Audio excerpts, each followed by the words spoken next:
കേരളീയ ദർശൻ TV അവതരിപ്പിച്ചുകൊണ്ടിരിക്കുന്ന കണ്ണാടിയിലൂടെ എന്ന പരിപാടിയുടെ പുതിയ ഒരു എപ്പിസോഡിലേക്ക് സ്വാഗതം. കേരള നിയമസഭയിലേക്കുള്ള തെരഞ്ഞെടുപ്പ് അടുത്തു വരുന്ന സാഹചര്യം ഏതാനും ദിവസങ്ങൾ കഴിയുമ്പോൾ കേരള നിയമസഭയിലേക്ക് തിരഞ്ഞെടുപ്പ് നടക്കുകയാണ്. അടുത്ത 5 വർഷം കേരളം ആര് ഭരിക്കണമെന്ന് തീരുമാനിക്കുന്നതിനുള്ള സമ്മതിദായകരുടെ അവകാശം രേഖപ്പെടുത്തുന്ന സുദിനം.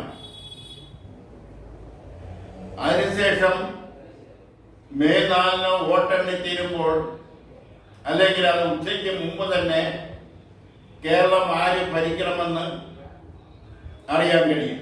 നിലവിലുള്ള ഇടതുപക്ഷ ജനാധിപത്യ മുന്നണിയാണോ കേരളം ഭരിക്കുന്നത്, അതല്ല കോൺഗ്രസ് നേതൃത്വം കൊടുക്കുന്ന ഐക്യ ജനാധിപത്യ മുന്നണിയാണോ കേരളം ഭരിക്കുന്നത്, അവിടെ BJP നേതൃത്വം കൊടുക്കുന്ന NDAക്ക് എത്ര സീറ്റ് കിട്ടും എന്നെല്ലാം ഉച്ചയ്ക്ക് മുമ്പ് തന്നെ അറിയാൻ കഴിയും. ഈ ഒരു സാഹചര്യത്തിൽ, ഈ രാഷ്ട്രീയ ഭൗതിക സാഹചര്യത്തിൽ പരമാവധി വോട്ടുകൾ കരസ്ഥമാക്കുന്നതിനുള്ള പ്രവർത്തനങ്ങൾ, പ്രചാരവേലകൾ, ആ പ്രചാരവേലകളിൽ എത്രത്തോളം സത്യമുണ്ട്, എത്രത്തോളം അസത്യമുണ്ട് എന്നതിനെ കുറിച്ചുള്ള വേർതിരിവൊന്നും ഇപ്പോൾ പ്രസക്തിയില്ല. കള്ളത്തരങ്ങൾ കലാപരമായ രീതിയിൽ അവതരിപ്പിക്കുക എന്നുള്ളത് രാഷ്ട്രീയ പ്രവർത്തനത്തിന്റെ ഭാഗമാണ്. പ്രത്യേകിച്ചും തിരഞ്ഞെടുപ്പ് കാലത്ത് ഇവിടെ വർഗീയതയ്ക്കെതിരെ വാതോരാതെ പ്രസംഗിക്കുമ്പോഴും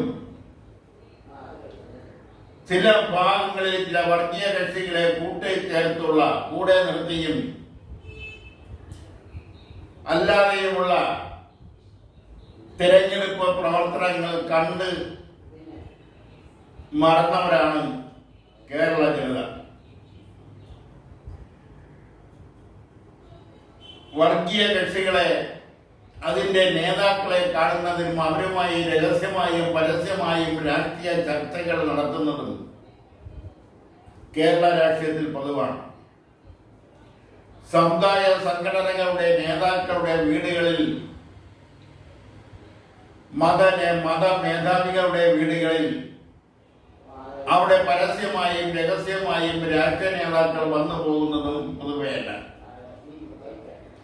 ഈ സാഹചര്യത്തിലാണ് കേരളത്തിൽ എടുത്ത് പറയത്തക്ക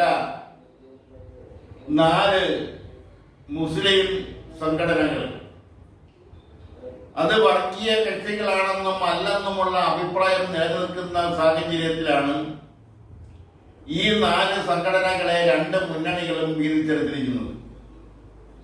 അത് എത്ര രഹസ്യമായി സൂക്ഷിച്ചാലും അത് പരസ്യമാവും.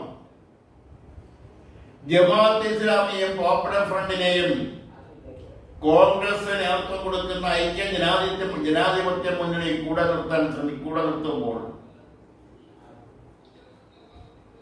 SDPI-യെയും PDP-യെയും CPIM നേതൃത്വം കൊടുക്കുന്ന ഇടതുപക്ഷ ജനാധിപത്യ മുന്നണിയും കൂടെ നിർത്താൻ ശ്രമിക്കുന്നു, കൂടെ നിർത്തുന്നു. അതിന് എത്ര രഹസ്യ ഭാവമുണ്ടെങ്കിലും അത് മത്തങ്ങയിൽ പൊതിഞ്ഞ ചോറ് പോലെ ജനങ്ങൾ തിരിച്ചറിയും.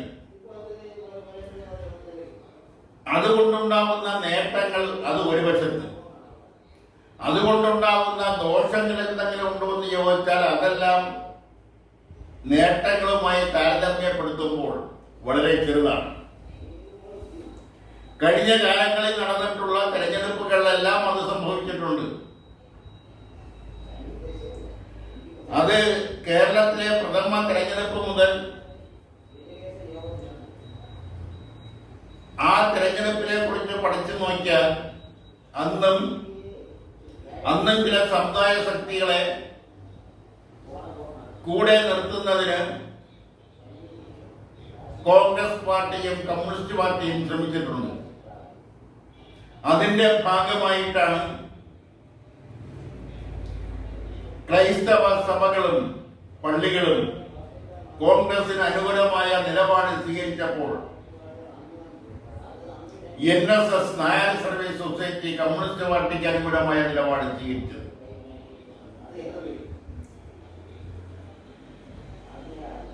ഇതെല്ലാം അന്ന് നടന്ന ആദ്യത്തെ 1957 നടന്ന തെരഞ്ഞെടുപ്പിന്റെ ഭാഗമായിട്ടാണ്. അത് ഇന്നും തുടരുന്നു എന്നുള്ളതാണ് വസ്തുത. കേരള നിയമസഭയിലേക്കുള്ള തിരഞ്ഞെടുപ്പിൽ അന്ന് 126 സീറ്റിന്റെ സ്ഥാനത്ത് നിന്ന് 140 സീറ്റുകൾ ഉള്ളപ്പോഴും 57 രാഷ്ട്രീയ അടവുകൾ അത് ഇന്നും നിലനിൽക്കുന്ന ഇന്നും അത് അനുവർത്തിക്കുന്നു എന്നുള്ളതാണ് വസ്തുത. അതങ്ങനെ തന്നെ തുടർന്നുകൊണ്ടേയിരിക്കും. ഇപ്പോഴുള്ള അടിയന്തര പ്രാധാന്യമുള്ള മറ്റൊരു കാര്യം, കേന്ദ്ര സർക്കാർ FCRA ചില നിയന്ത്രണങ്ങൾ ഏർപ്പെടുത്തിയിരിക്കുന്നു എന്നാണ്. അതിനെ അനുകൂലിച്ചും പ്രതികൂലിച്ചുമുള്ള പ്രസ്താവനകൾ വന്നുകൊണ്ടിരിക്കുന്നു. എന്താണ് ഈ FCRA? Foreign contribution regulatory act എന്നാണ് അതിന്റെ ഫുൾ ഫോം, മുഴുവൻ പേര്. അതായത് വിദേശ ഫണ്ട് സ്വീകരിക്കുന്നതിന് കേന്ദ്ര സർക്കാർ അനുവർത്തിച്ചു വരുന്നാലേ കേന്ദ്ര സർക്കാർ ഏർപ്പെടുത്തിയിട്ടുള്ള നിയന്ത്രണങ്ങൾ.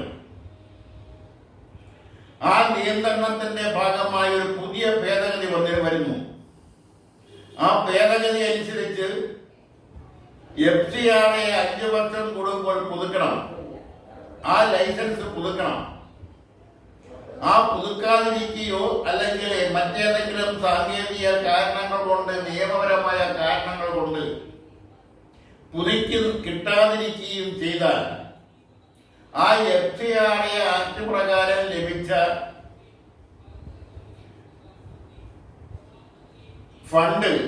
പണം, ആ പണം കൊണ്ട് സമ്പാദിച്ച സ്വത്തുക്കള്, മറ്റു വസ്തുക്കളെല്ലാം തന്നെയും കേന്ദ്ര ഗവൺമെന്റ് നിർദ്ദേശിക്കുന്ന അതോറിറ്റിക്ക് കൈവശപ്പെടുത്താം. FCRA വിവാദം തുടങ്ങിയത് ഇന്നും ഇന്നലെയുമല്ല. കേരളത്തിലെ വിവിധ സംഘടനകൾക്ക്, പല പേപ്പർ സംഘടനകൾക്കും FCRA മുഖാന്തരം FCRA ആക്ട് പ്രകാരം കോടിക്കണക്കിന് രൂപ വരുന്നുണ്ട്. അത് ചില ചാരിറ്റി പ്രവർത്തനങ്ങൾക്ക് വേണ്ടിയാണ് വിനിയോഗിക്കുന്നത് എന്നാണ് വൈപ്പ്. ആ ചാരിറ്റി പ്രവർത്തനങ്ങൾക്ക് വേണ്ടി ആ പണം വിനിയോഗിക്കുന്നില്ല എന്ന് പറയുന്നില്ല. എന്നാൽ വിദേശത്ത് നിന്ന് വരുന്ന പണം അത് പൂർണ്ണമായും ആ ചാരിറ്റി സംഘത്തിന്റെ ഉദ്ദേശ ലക്ഷ്യങ്ങൾക്ക് വേണ്ടിയല്ല പ്രവർത്തിക്കുന്നത്. അത് പലപ്പോഴും മറ്റ് പല പ്രവർത്തനങ്ങൾക്ക് വേണ്ടി വിനിയോഗിക്കുന്നുണ്ട്. അവിടെയൊന്നും കണ്ണടച്ചിരുട്ടാക്കിയിട്ട് കാര്യമില്ല. FCRA പ്രകാരം വരുന്ന ഫണ്ട് പൂർണ്ണമായി നിരോധിക്കാൻ കഴിയില്ല. അതുകൊണ്ടായിരിക്കാം അതിന് കേന്ദ്ര സർക്കാർ പുതിയ നിയന്ത്രണങ്ങൾ ഏർപ്പെടുത്താൻ ശ്രമിക്കുന്നത്. അതിനെ എതിർക്കുകയും അനുകൂലിക്കുകയും ചെയ്യുന്നവരുണ്ട്. ഇവിടെ ചില നിയന്ത്രണങ്ങൾ ആവശ്യമാണ്. വിദേശത്ത് നിന്ന് വരുന്ന കോടിക്കണക്കിന് രൂപ അത് കേരളത്തിൽ ചെലവഴിക്കുന്നത് എങ്ങനെയെന്നും, ആ ചെലവഴിക്കുന്നതിലൂടെ ജനങ്ങൾക്ക് എന്തുമാത്രം ജനോപകാരപ്രദമായ കാര്യങ്ങൾക്ക് വേണ്ടി ആ ഫണ്ട് എന്തുമാത്രം ചെലവഴിക്കുന്നു എന്നുള്ളതിനെ കുറിച്ചൊക്കെ ഒരു നിരീക്ഷണവും നടത്തേണ്ടതാണ്. അതിന്റെ കണക്ക് കൃത്യമായി സർക്കാരിന് ലഭിക്കേണ്ടതും സർക്കാർ അത് കർശനമായി വാങ്ങേണ്ടതുമാണ്. ആ ഫണ്ട് ഒരിക്കലും ദുരുപയോഗപ്പെടുത്താൻ പാടില്ല. ആ ചാരിറ്റി പ്രവർത്തനങ്ങൾക്ക് വേണ്ടി വരുന്ന വിദേശ ഫണ്ട് മറ്റ് പ്രവർത്തനങ്ങൾക്ക് വേണ്ടി, മതപ്രവർത്തനങ്ങളുടെ അടക്കമുള്ള കാര്യങ്ങൾക്ക് വേണ്ടി വിനിയോഗിക്കുന്നത് ശരിയല്ല. അങ്ങനെ വിനിയോഗിക്കാതിരിക്കുന്നതിന് കേന്ദ്ര ഗവൺമെന്റ് ഏർപ്പെടുത്തിയിരിക്കുന്ന കർശനമായ നിയന്ത്രണങ്ങൾ പാലിക്കാൻ ആ ഫണ്ട് കൈപ്പറ്റുന്ന ചാരിറ്റി സംഘടനകൾ ബാധ്യസ്ഥരാണ്. ആ സംഘടനകൾ ആ സർക്കാർ ഏർപ്പെടുത്തുന്ന നിയമങ്ങളെല്ലാം പരിപാലിക്കുന്നുണ്ടെന്ന് അതുമായി ബന്ധപ്പെട്ട സർക്കാർ സംഘടനകൾ, സർക്കാർ ഏജൻസികൾ ഉറപ്പുവരുത്തണം. അത് അനിവാര്യമാണ്. അതിനെ അങ്ങനെ ഏർപ്പെടുത്തുന്ന നിയന്ത്രണങ്ങൾ അല്ലെങ്കിൽ അതിന്റെ കണക്കുകൾ സർക്കാർ കർശനമായി ആവശ്യപ്പെടുന്നതിനെ ഒന്നും എതിർക്കുന്നത് അത് അത്രത്തോളം ശരിയാണെന്ന് തോന്നുന്നില്ല. അതുകൊണ്ട് കേന്ദ്ര സർക്കാർ കൊണ്ടുവന്നിട്ടുള്ള പുതിയ നിയമങ്ങൾ അത് വിദേശ ഫണ്ട് സ്വീകരിക്കുന്നവർക്ക് മാത്രമേ അത് ബാധകമാകുന്നുള്ളൂ. കേരളത്തിലെ ബാങ്കുകളിൽ നിന്നോ അല്ലെങ്കിൽ ഇതര ഫൈനാൻസ് സ്ഥാപനങ്ങളിൽ നിന്നും വായ്പയെടുത്ത് പ്രവർത്തിക്കുന്ന സംഘങ്ങൾക്കോ സൊസൈറ്റികൾക്കോ മറ്റ് കമ്പനികൾക്കോ ഇത് ബാധകമാകുന്നില്ല. അതുകൊണ്ട് കേന്ദ്ര സർക്കാരിന്റെ നിയന്ത്രണങ്ങൾ അനിവാര്യമാണെന്നുള്ള അഭിപ്രായമാണ് കേരളീയത്തിനുള്ളത്. അതുപോലെ തന്നെയാണ് ഇനി വരുന്ന തെരഞ്ഞെടുപ്പിൽ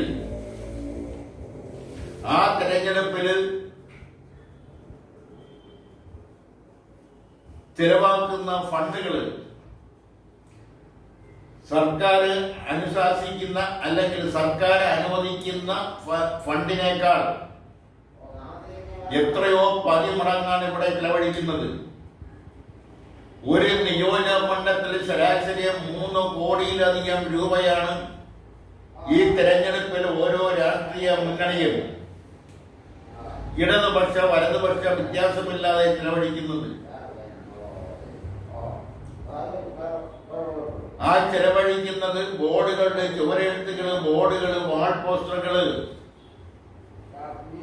അതുപോലുള്ള നോട്ടീസുകള്, സ്ലിപ്പുകള്, ഡമ്മി ബാലറ്റുകള് തുടങ്ങിയവ അച്ചടിക്കുന്നതിനും അത് യഥാസമയം അതാത് സ്ഥലങ്ങളിൽ എത്തിക്കുന്നതിനും ബോർഡുകളും വാൾ പോസ്റ്ററുകളും ചുവരെഴുത്തുകളും ചെയ്യുന്നതിന് വേണ്ടുന്ന ചെലവുകള്, അത് നടപ്പാക്കുന്നതിന് വേണ്ടുന്ന ചെലവുകള് പണ്ടത്തെ പോലെ പാർട്ടിക്കാര്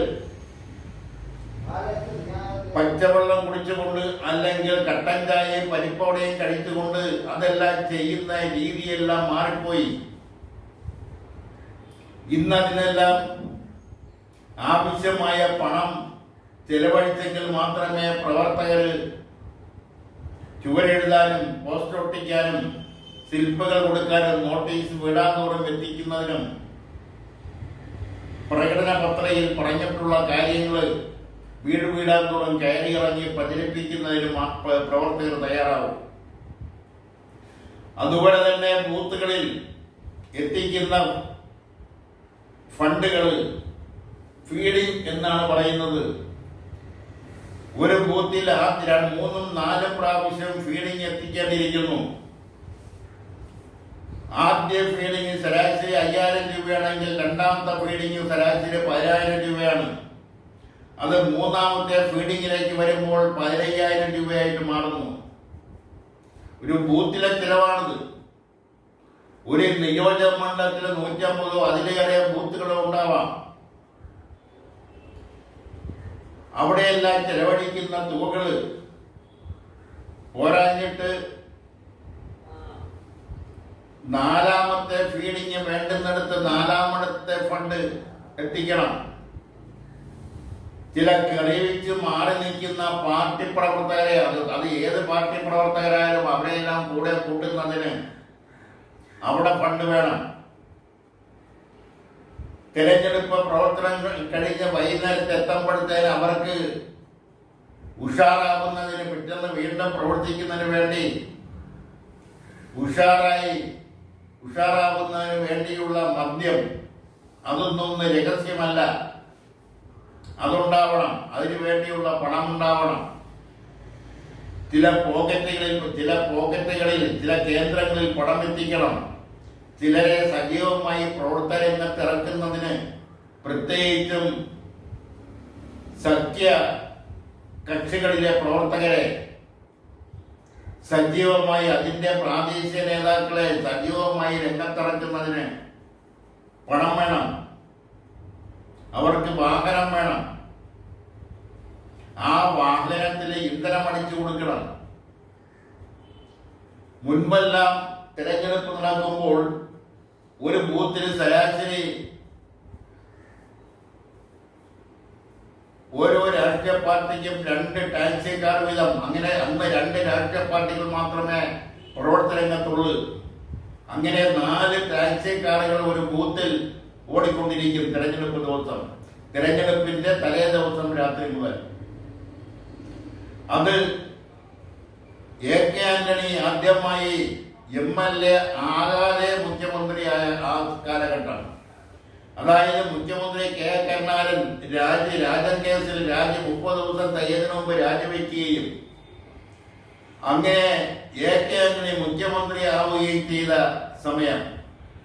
അന്ന് കഴക്കൂട്ടം MLA ആയിരുന്ന തലേക്കുന്നിൽ ബഷീറിനെ വെപ്പിച്ചുകൊണ്ട് അവിടെ എ.കെ. ആന്റണി മത്സരിച്ച സമയം.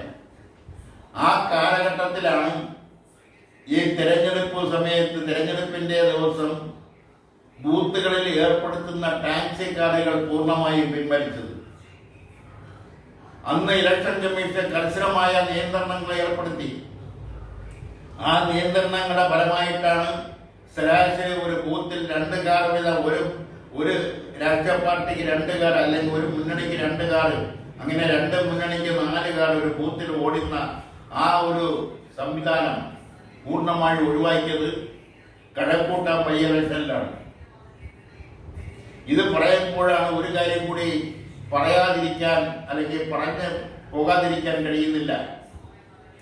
കഴിഞ്ഞ ദിവസം ശ്രീ കെ കരുണാകരന്റെ മകൾ ശ്രീമതി പത്മജ വേണുഗോപാൽ അവർ ഒരു ചാനലിനോട് പറഞ്ഞൊരു കാര്യമുണ്ട്. അവരുടെ തറവാട്ട് വീട്ടിൽ 2 ശവക്കല്ലറയുണ്ട്. ഒന്ന് അവരുടെ അമ്മയുടെയും ഒന്ന് അവരുടെ അച്ഛന്റെയും, ഒന്ന് ശ്രീമതി കല്യാണിക്കുട്ടി അമ്മയുടെയും, ഒന്ന് ശ്രീമാൻ കെ കരുണാകരന്റെയും. കെ കരുണാകരൻ ജീവിച്ചിരുന്നപ്പോൾ അവരുടെ അമ്മയുടെ ആണ്ട ദിവസം നിരവധി കോൺഗ്രസ് നേതാക്കള് അവരുടെ തറവാട് മുഴുവൻ കതറൊടുപ്പിട്ട കോൺഗ്രസ് നേതാക്കളെ കൊണ്ട് നിറയുമായിരുന്നു. എന്നാൽ അവരുടെ പിതാവ് ശ്രീ കെ കരുണാകരനും കൂടി മരിച്ചതോടെ ഇരുകൂട്ടരുടെയും ആണ്ടവലേക്ക് അവിടെ ഒരു കോൺഗ്രസ്സുകാരും ചെല്ലാറില്ല. മാത്രമല്ല, ഒരു കാര്യം കൂടി പത്മജ പറഞ്ഞു. അദ്ദേഹത്തെ, അതായത് എന്റെ പിതാവിനെ ഏറ്റവും കൂടുതൽ ഉപദ്രവിച്ചത് കോൺഗ്രസ്സുകാർ തന്നെയാണ്. രാഷ്ട്രീയ ശത്രുക്കൾ കൊലയാളി കരുണാകരൻ വിളിച്ചപ്പോൾ സ്വന്തം പാർട്ടിക്കാർ കരിങ്ങാലി കരുണാകരൻ വിളിച്ച് അദ്ദേഹത്തെ ആക്ഷേപിച്ചു. എന്തിന്? ശ്രീ എ.കെ. ആന്റണി കഴക്കൂട്ടം ഉപതെരഞ്ഞെടുപ്പിൽ മത്സരിക്കുമ്പോൾ അവിടെ എ.കെ. ആന്റണിക്ക് വേണ്ടി പ്രസംഗിക്കാൻ വന്ന ശ്രീ കെ കരുണാകരനെ കാറിൽ നിന്ന് ഇറങ്ങാൻ സമ്മതിക്കാതിരുന്നത് കോൺഗ്രസ്സുകാർ തന്നെയാണ്. അങ്ങനെ ഉണ്ടായ ചില അനുഭവങ്ങൾ, അതെല്ലാം ഈ സന്ദർഭവശാൽ ചില കാര്യങ്ങൾ പത്മജ തുറന്നു പറഞ്ഞു. എന്തായാലും തെരഞ്ഞെടുപ്പ് പ്രവർത്തനം വളരെ ഉഷാറായി മുന്നോട്ട് പോയിക്കൊണ്ടിരിക്കുന്നു. തെരഞ്ഞെടുപ്പ് പ്രചരണാർത്ഥമുള്ള ഉച്ചഭാഷിണി പ്രചരണങ്ങൾ, വാഹനത്തിൽ ഉച്ചഭാഷിണി വെച്ച് കെട്ടിക്കൊണ്ടുള്ള പ്രചരണങ്ങൾ തുടങ്ങിക്കഴിഞ്ഞു. അത് ഓരോരുത്തരുടെയും ഓരോ ബൂത്ത് അടിസ്ഥാനത്തിൽ, മണ്ഡലാടിസ്ഥാനത്തിൽ, ലോക്കൽ കമ്മിറ്റി അടിസ്ഥാനത്തിൽ ഒക്കെ 3 മുന്നണി സജീവമാണ്. CPM നേതൃത്വം കൊടുക്കുന്ന ഇടതുപക്ഷ ജനാധിപത്യ മുന്നണിയും കോൺഗ്രസ് നേതൃത്വം കൊടുക്കുന്ന ഐക്യ ജനാധിപത്യ മുന്നണിയും